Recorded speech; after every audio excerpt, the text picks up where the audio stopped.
Hi, today is 30 days since I posted that first video of shock and dismay that Osho Basho was going to be sold. I wanted to circle back and share with you um, my reflections of this weekend. Where are we today? So, 30 days down, here's what's happened. In the absence of meaningful dialogue, the official word is the sale is happening. Yes, it's true. It's happening because there is a need for money, specifically 100 million, no, $15 million, 107 crore rupees, and any uh, offers to raise those funds has been met with a no thank you. So I'll tell you where we are. We are all um, in a dusty bureaucratic office in Mumbai, in front of a court, fighting it out. And I can tell you from being there what it feels like. It feels like grief. It felt for me like, how did we end up here? This is the best we can do. Our master is Osho, and this is the best we can do. And it's like there is no give on one side, and so this is where we are.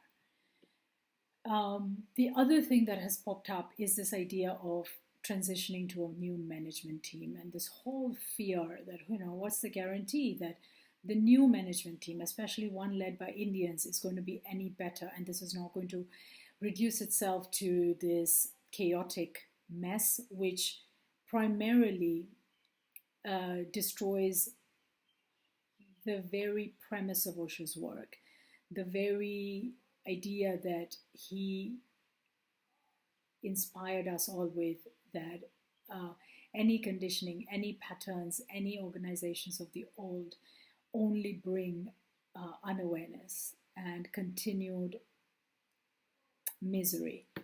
And so I really wanted to, talk to that with three or four things. One is this whole narrative of the poor Indian, the unhygienic Indian, the lecherous Indian, the inability of Indian led organizations to be world class. All those four narratives have so much proof against it. They are so falsified, and there's so much out there that Osho Sannyas needs to wake up and smell the coffee.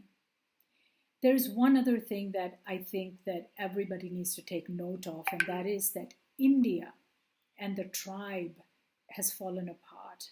And that has given rise to two situations. One, individual inquiry. The first possibility of Indians emerging as individuals and asking, what is it that can make me happy? And then second, the destruction of this tribe is the disappearance of that support of the community, bringing forth the mental wellness challenges that now plague not only the entire Western world, but also India in leaps and bounds.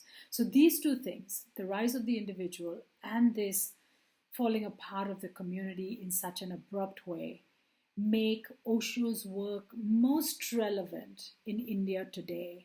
Today, India and Indians, urban and semi-urban India, is most ready for his transformation tools. And when else is there a time to continue to make this energy field and all its magic available to the people of India also, and maybe to the subcontinent, to the countries around us? Something to think about. And then the last thing that I wanted to say was, how does anybody prove that they can do better unless they're given an opportunity? So when you ask the kid who's just graduated from college that, do you have any experience, or we can't give you a job, that's exactly where we stand. We don't know the answer. We don't know that the new management team Mythology and fiction is that it will be all Indians, because every Osho conversation will always include all his followers from everywhere in the world. And soon our world will open up, and once again, friends from all over the world are going to put up their hands to participate in running this place. So that's fiction. But having said that, how can you ever find out that a new team will do better? By giving it an opportunity. And so, what is clear though is that this current team feels tired, uh, and maybe needs help, maybe needs support, maybe needs infusion of a few new people, a few new ideas.